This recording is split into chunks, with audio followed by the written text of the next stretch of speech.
We used to refer to this as a mayonnaise-based cuisine. Beige, with an occasional twisted orange slice as garnish. If you were dining well, maybe a crabapple ring. We relied on the last vestiges of 50s themed restaurants on the Strip, left over from commercial strips, which themselves were a fading way of doing business. My favorite was the Kahiki, a supper club. With its Easter Island totems out front, facing the parking lot, with blue flames improbably sprouting from their heads in a pre-survivor tableau, drinks in ceramic skulls, also, as I recall, in flames, and oversized clamshells for sink basins. On a regular hourly cycle, the lights would flash and a thunderstorm, complete with garden sprinkler effects, would erupt behind the glass terrarium walls that lined the space. The caged birds, unfazed by the theatrics after years of this, stare just blankly at the amazed diners. Needless to say, the food was not the point of coming here. So when a new restaurant was heralded in the Post-Dispatch, or as we called the local paper, the Dispassionate, we were all eager to try it out.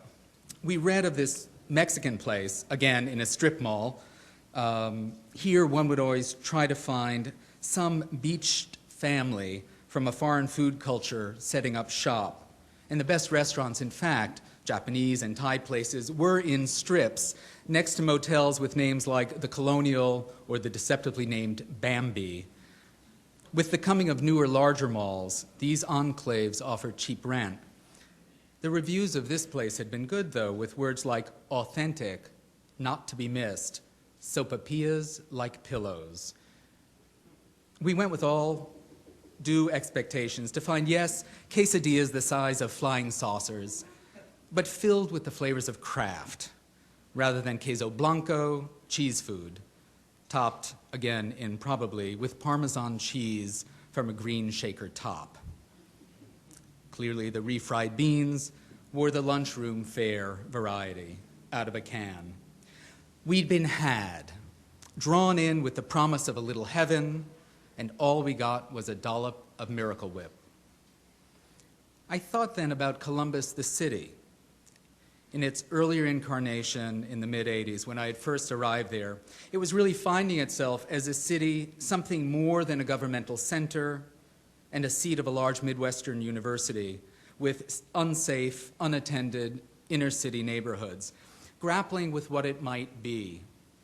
The city, of course, has grown since then, and there's been investment downtown. A former farmer's market is now linked with pedestrian areas to a new stadium, a new convention center by Peter Eisenman, and adjacent to all of this, a new hotel, fitting within the grid of streets, and new housing. The highway that ran in a ditch that separated downtown from its near side residential neighborhoods was capped with buildings on either side, creating a continuous path between them. On campus, the former strip of bars has now been replaced with retail, restaurants, and housing. The Wexner Center, an arts center, sits at the edge of campus, another potential link between town and gown. And between this mile or so, the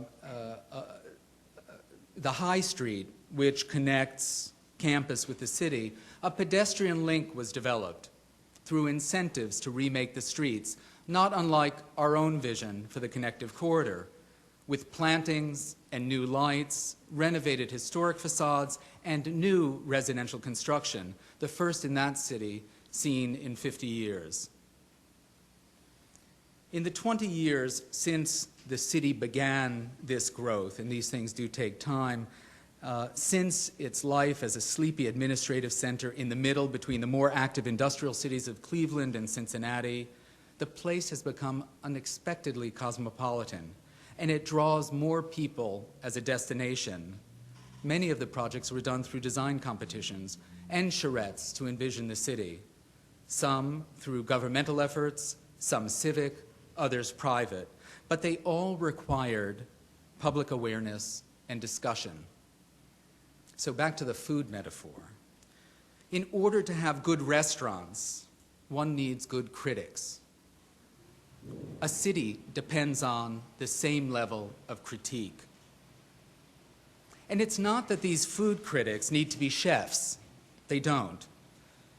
They just need to have been around enough to appreciate the range of foods available and the joy of eating, both high and low. What a beignet and coffee is like in New Orleans, or breakfast might be in Berkeley at Chez Panisse.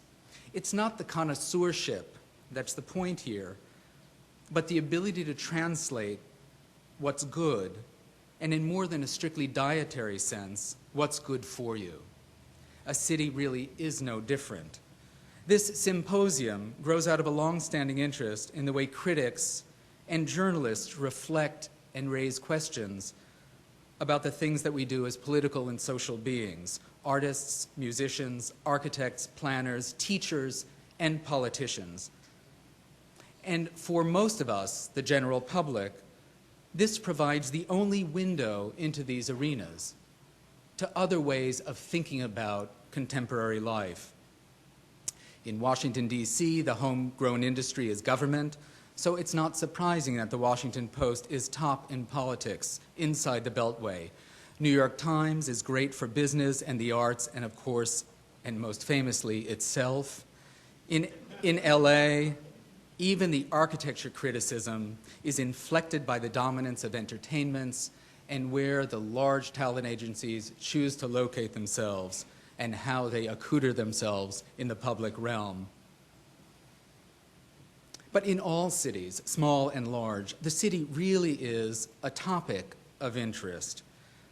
I know when I was first out of school, I'd read architecture criticism in newspapers or in magazines like The New Yorker, and I always found it a little bit thin. And I wondered, well, you know, when I read the music criticism, it always sounds really in-depth and fascinating and interesting and complex. And when I read about architecture in sort of the public kind of arenas for this kind of writing, it always seems somehow not so much to the point. And then as I got older and began to talk about architecture in more public ways, I realized that there was a difference between writing which was directed at a general audience, that was directed at changing the way people think about things, than me reading Christian Norberg Schultz in the classroom. But this took a while for me to understand, and some of the people in this audience helped me to understand that. So it seems to me that the idea of journalism is to teach, and to teach non-designers, to create a bridge between what we know as designers and architects, between disciplinary knowledge, but also to perform as activists in the tradition of muckrakers like Upton Sinclair or the photojournalist Jacob Riis, documentarians bringing to light the ills of contemporary society.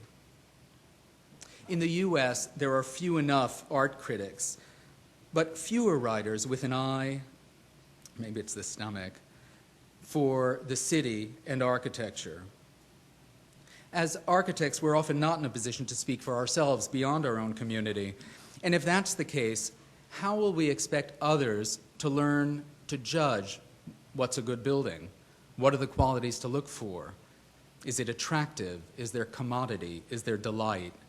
Do we look at the way it works? And where do we draw the line separating between a strictly functional analysis of worth to anything more elevating, symbolically, or in terms of the space?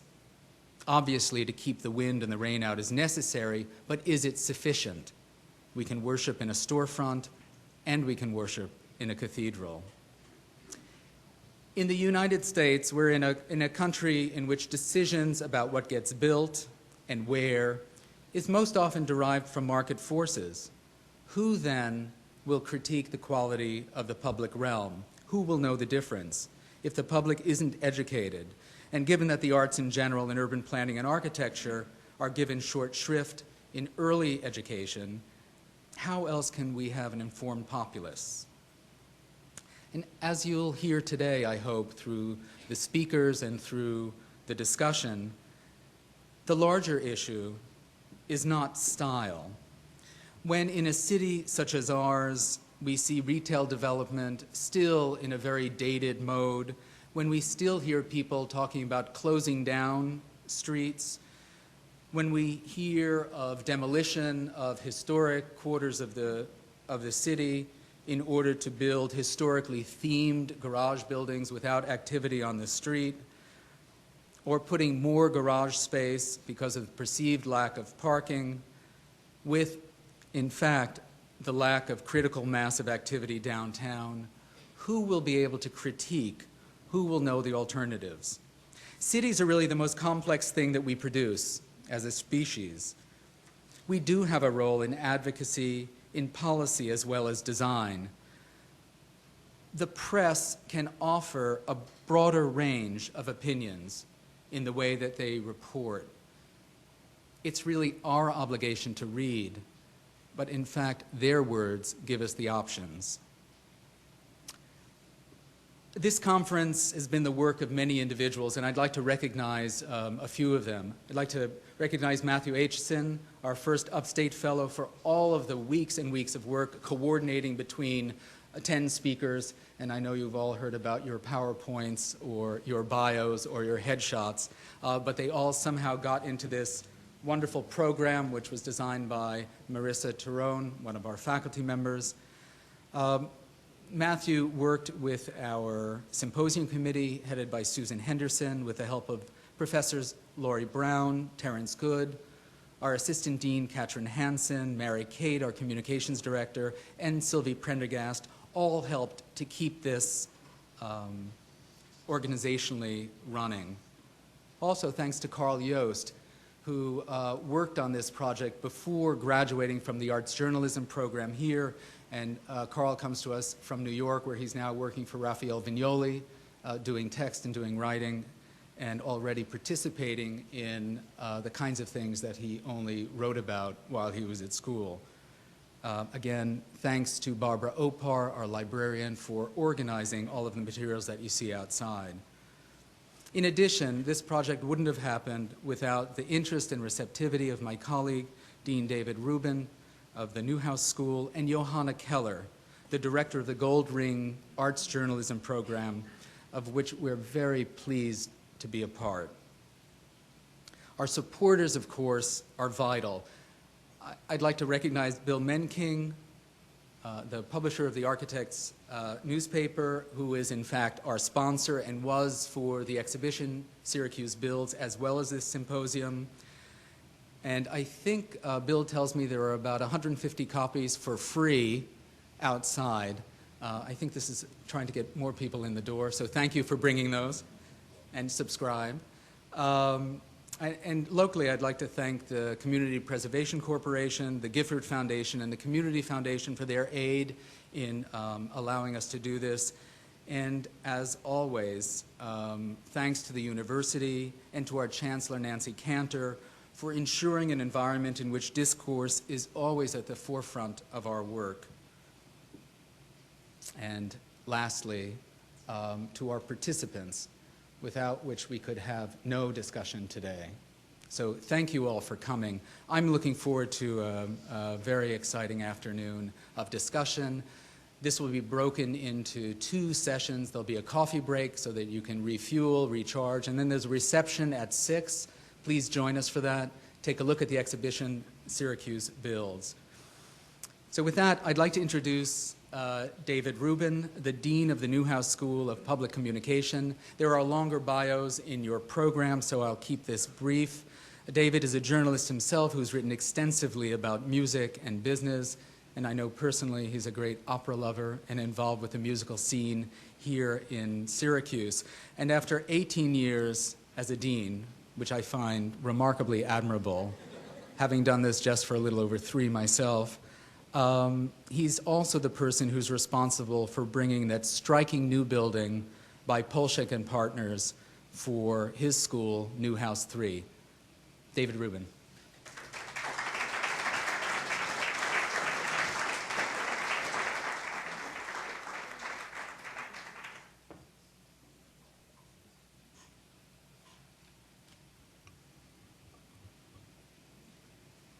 Well, hello, everyone. Thank you very much for inviting me to this gathering.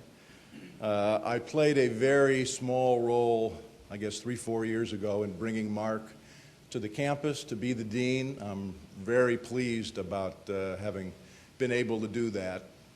It was the right decision. He's done great things for the school, for the university, for the entire city. And he's also, as you can tell from his speech, he's a very funny guy and one of my favorite dinner companions. And when he's not in such a public place and he lets himself go, let me tell you, you'd be surprised what he has to say. Let me tell you how it is that I come before you today, because I'm a bit of a fish out of water here. I am a lifelong regular newspaper reader. I have worked for newspapers. I still read 3 newspapers every day, the New York Times, the Wall Street Journal, and the Syracuse Post-Standard. I may be the last person in America who will be reading newspapers, but more about that in a second. But I am also almost wholly ignorant of issues of design. Fortunately, in the building of Newhouse 3, I had a terrific person working for me who was great on issues of design, and whenever she would come to me and say, we need to make a decision about how this room or this passageway or this something could go, she knew that explaining it to me would not work, that she had to take me by the hand so that I could go and actually look at what we were talking about and try to envision it. I'm the sort of person who, if I left this room and it was completely redesigned in the 15-minute coffee break, and we came back in it, I would not notice, and I would not be able to remember what it did look like. So it's actually pretty fortunate that we got Newhouse 3 built.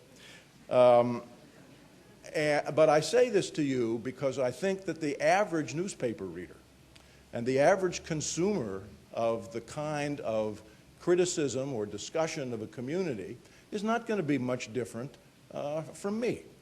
I failed mechanical drawing. There it is. You can be a dean.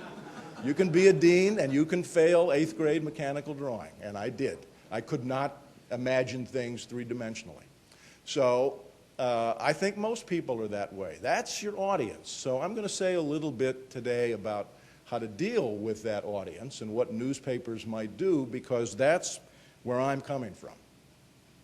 And the other thing you should know is that what I do share with Mark and I share with the Chancellor is a deep love of this community and a concern for the future of this community, and great curiosity as to how this story is going to play out.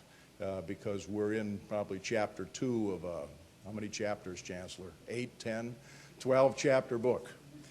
Now, any gathering that's discussing the media, I think, has to immediately acknowledge the elephant that's in the room, and that elephant is the internet. And the internet is now posing the kinds of challenges to all of the old media that radio posed to the newspaper business in the 20s, and that television posed to radio and the newspaper and magazine business in the 40s, and that cable television posed to over-the-air television in the 80s, as well as to the film business, and so on. And we know that all of the old media manage to survive. They don't go away, but they do change. They find their niche. There is none of the old media, in my view, more challenged by the internet than the newspaper business. I don't need to recite for you the sad, declining circulation figures in major cities all over the country. Newspaper penetration, which is a key measure of the percentage of households in a community that get the paper, which is very important to advertisers, has been declining, although interestingly in this community it's still very high, which shows you that there are real roots, rooted people in Syracuse, not a lot of transients. If you live here, it's because you want to live here. We don't get a lot of people wondering if they want to live here. Newspaper stocks are out of favor on Wall Street, which is why you've seen the bargain basement sales of some major metropolitan papers lately. eBay and Craigslist have ravaged classified advertising, which is a staple of the newspaper business. It was a kind of unintended consequence. If you talk to the guy who invented Craigslist, he said he never really thought that what he was doing in inventing Craigslist was destroying the classified advertising base of American newspapers. But he did. And newspapers have not yet figured out how to get it back, or if they can ever get it back. Increasingly, advertisers are enchanted by what Google can do and match up potential buyers with specific advertisements that pop up on the screen at a moment when they think they are ready to buy. This is a much different philosophy than what advertisers have been used to in newspapers, and this hurts. I believe personally that saving the American newspaper is crucial. The American newspaper is the only represents the only trained collection of news gatherers and editors who exist to tell a community about itself. If those newsrooms go away, citizen journalism is not going to replace them. This was a gentleman from the Cleveland Plain Dealer who applauded that, which is a Newhouse paper, let me say. And the first paper I ever worked on back in the 1960s. And local television, you all watch local television news, and you realize that they do not have the numbers or the commitment or the airspace to cover a community the way a newspaper does. And since I believe that if a community doesn't know about itself, doesn't know how to govern itself, then democracy is gone. So I directly link the health of American democracy with the health of American newspapers. So fortunately, newspapers are finally understanding the assault that they are under from the internet. It's taken a long time. And there are still a lot of non-believers out there that this will go away, that it's a fad. I have some on my faculty, and we're working with them as best we can. Newspapers are being forced to rethink what it is that their readers want from them. It's pretty clear that they don't know what would attract young readers. And my students who have come to the Newhouse School as 18-year-olds, you can't imagine a group of 18-year-olds who you would more think would be interested in newspapers than people at a communication school. They don't read newspapers. They'll visit lots of websites and hop all over the internet, but the notion of sitting down with a newspaper, they only do because I make them and I test them. And even then, a lot of them don't do it. But increasingly, I think newspapers have also lost the middle-aged reader. And when my age dies, as we will in about 15, 20 years, then the question is who's going to replace us? So newspapers are concerned that they have lost their relevance to the community. Now, I could offer some views on why this is. I think that they are still too tied up with routine fire and police kinds of stories. I think they're afraid of really dealing with issues of class and race and diversity in their communities and try to paper these things over with feel-good stories that their readership knows don't ring true and don't reflect the community. I think they're trying to pander to a teenage audience, and as a result, people like me think it's a waste of space, and the teenagers aren't reading it anyway, so what's the point? They're really flailing around. What they don't do are things that would, I think, get people to read. For example, not nearly enough about local political processes and how decisions get made. How is it that things happen in cities? That's really interesting reading, if you can get the story and if you know how to write it up. And there's not enough about the environment in which we all live. And I was going to use the term built environment because I didn't know what that meant until I was on the search committee to bring you in. So it was a quick learn for me. But people do care about the environment that they're in. I care, as this ignoramus, about the environment that I'm in. And I think that this is an issue where if newspapers know how to grasp it, they might be able to rebuild connections with an audience. But they have to meet their readers where their readers are. They can't force their readers to go where they want them to go, at least certainly not in the beginning. Let me give you a couple of examples. I live in a suburb called Fayetteville. To get from Fayetteville to the university, I can come down Genesee Street, which is a main east-west artery, and it goes through a bottleneck that's known as Linden Corners. Since the summer, there has been a construction project on the streets on Genesee and in the Linden Corners area, which has been a nightmare for all of us, and there are many thousands of us who live on the east side who have to go through this area every day. Now, I recognize, Mark, that a road project is not the sexiest thing to talk about, and maybe it doesn't even come under the definition of architectural criticism. But let me tell you, this matters to people on the east side, and there are a lot of us. Could we find out from the local paper what was really going on? No. I still do not know what they think they're doing there. And in fact, I and most of us have concluded it's completely a boondoggle to spend state money to do something with a road that never needed it. So far as I can tell from the outlines of where it's going, the traffic pattern is going to be worse when they're done than what it is now. I don't understand why they have routed traffic the way they do. We don't understand why it's taking so long. We don't know why it is that on certain days it's almost completely impassable and other days it isn't. In other words, this is what newspapers need and what Rupert Murdoch's genius is: a running story. Newspapers need stories that are in the paper every day, and that people who get the paper know, if I don't get the paper today, I'm going to miss chapter 2 or chapter 3 of that story. And so I better stick with it. But, and I know I'm being critical here of the Post-Standard, which is also a Newhouse paper, but it's the paper I read locally, so I don't have much choice. I think that the Post-Standard missed the boat here.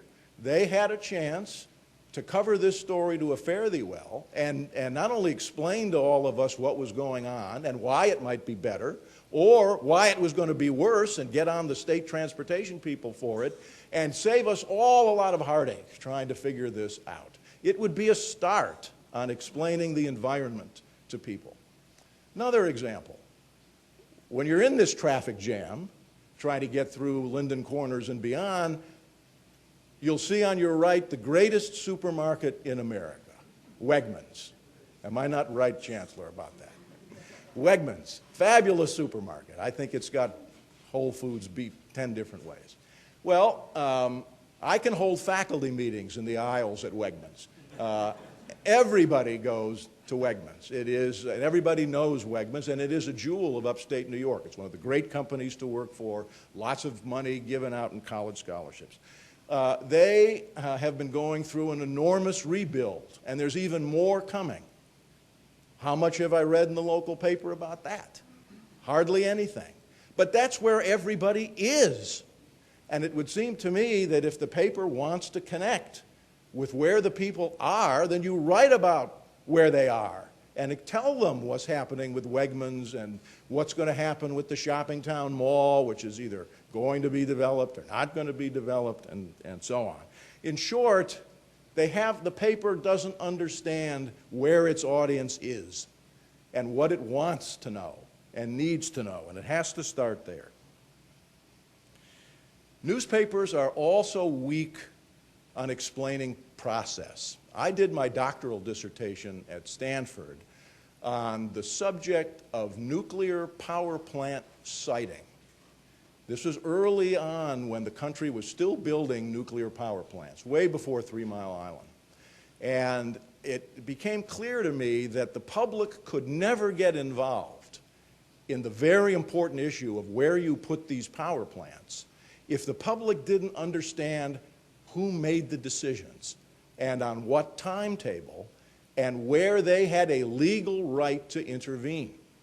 So I investigated that, and then I did a content analysis of the local newspapers in the San Francisco Bay Area looking for process information, trying to answer the question, did the newspapers make it possible for the readers in Northern California to be a part of the process and intervene in the process by explaining the process for siting plants? And the answer was no. They didn't. They didn't think that that was news or newsworthy. And so as a result, the public stands back and they watch these things get built. They have no way of getting involved if they wanted to. Now I'll bring that around again to Syracuse. We have a developer in Syracuse, Robert Conjal, who on my own television show I call our so-called developer, because he hasn't developed a whole lot in the 18 years I've been here, but he talks a good game. And he is building he's expanding a basic big box mall, the Carousel Mall here. And he says that he's going to go beyond that and build a Xanadu called Destiny USA. But the torturous process whereby this has happened and will happen is seems to be so unbelievably complex and so sporadically and poorly covered that the public, me, has kind of thrown up its hands in despair and no longer understands what he's doing, why he's doing it, and how, if at all, we have any role to play in what, if it happens, is going to have a huge impact on this community and on what Mark wants to do, what the chancellor wants to do, and so on. And I think part of Conjal's strategy is he knows the more complex he makes it, the more difficult it is to follow the process, the more you have distanced the public, and they won't get involved because we can't get involved. So for me, Conjal is the perfect, everyday, long-running, repeatable story, but not the way it's happening. The way it's happening is that he has a terrific public relations team. That he does have. And every Sunday they come out with the next great extravaganza that's going to be built up at this Destiny theme park. Well, that's not what I'm looking for. I'm not interested in what his promises are. I need to know what is the process whereby this is all going to happen and where I can get involved. And then I want a real serious discussion of the impact of this on the community, on downtown, on the university's plans, on the West Side plans, all of that. We haven't seen it. What we get is his artist renderings of 1,400-room hotels, if you can believe that for Syracuse, 1,400-room hotel, and no gambling. Another example, we have an inner harbor here, which for almost as long as I've been here, we're waiting to be developed. Somehow Conjal's got his hands on the inner harbor too. Nothing ever happens. What's the process? Don't know. Who's in charge? Don't know. I remember about a year ago, a woman who says she's in charge of the inner harbor got up in a public meeting and she said, I'm tired of waiting on Conjal. We're opening this up for bids to other developers. I said, hallelujah. I praised her on this local TV show I'm on. That was a year ago. Nada, nothing. Still Conjal, still nothing in the inner harbor, still no plans, and I still don't understand why. Process, on-running story, no coverage, disconnect. We have a cynical community now when it comes to him, to these projects. I think the only thing this community isn't cynical when it comes to development at this point is what the university's trying to do, only because they believe that you might make it happen. But this is what happens when the paper doesn't look at this environment as an ongoing, regular story to explain to the public what the process is. I actually think the internet here is the way newspapers can save themselves with this kind of coverage, because the internet is perfect for this sort of thing. You can put up there all kinds of graphics and artist renderings for what options could be. You can put the whole decision-making process for what's supposed to happen at the Inner Harbor. This is who's in charge. Here's their email address. Here is their telephone number. Here's all their lists of public pronouncements. Here's all the deadlines that have to be met. Here's the state laws that apply in this area. I understand that a newspaper couldn't run all that every day, and they shouldn't have to. But it all can be on the internet for people who want to get involved with the process. Through interactivity, you can then have the public post their views of what they think of this project or what that developer's doing or this economic development person and so on. The interactivity of the internet can be captured. And then, of course, you can chart the process on the internet of all of these projects day by day. I can see in front of me how I would have covered the road building project out in Fayetteville day by day, explaining what was going on the internet. So I think that newspapers have a chance here with this particular subject that interests this audience to make use of the internet and recapture their community. But they're going to have to, and I mean newspapers will have to commit themselves to transparency. There are too many ownerships all over the country that have stakes in their own particular stakes in how the community is going to be developed. They have relationships with particular developers, and they're not all that interested in the public really knowing what's happening, being dispassionate observers, not having a stake in the game directly. The internet, I think, if you're going to use it successfully, really means letting go. The people have skin in the game. Let them in. Let them comment. Let them understand the process. And then you might be able to re-engage them. So, in conclusion, I hope that one of the subjects, either in the panels or at dinner or over coffee that you can discuss, is how newspapers really could start building those connections with their readership again and use the subject of the environment in which we live, roads and supermarkets and hotels and everything else, to get readers back, get them interested in the paper, and, as I said, save American democracy. And I think that will be a great thing to achieve. Thank you very much.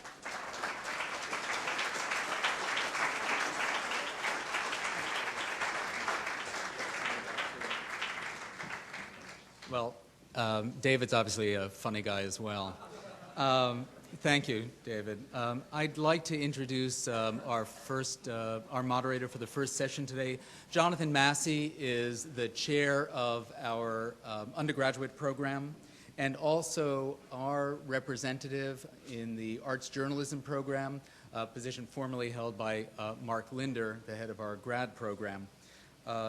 Jonathan is also in the midst of publishing a book on Claude Bragdon and the progressivist movement in architecture. I was just in Rochester, Jonathan, and everyone is very excited about the book coming out. So I welcome Jonathan Massey.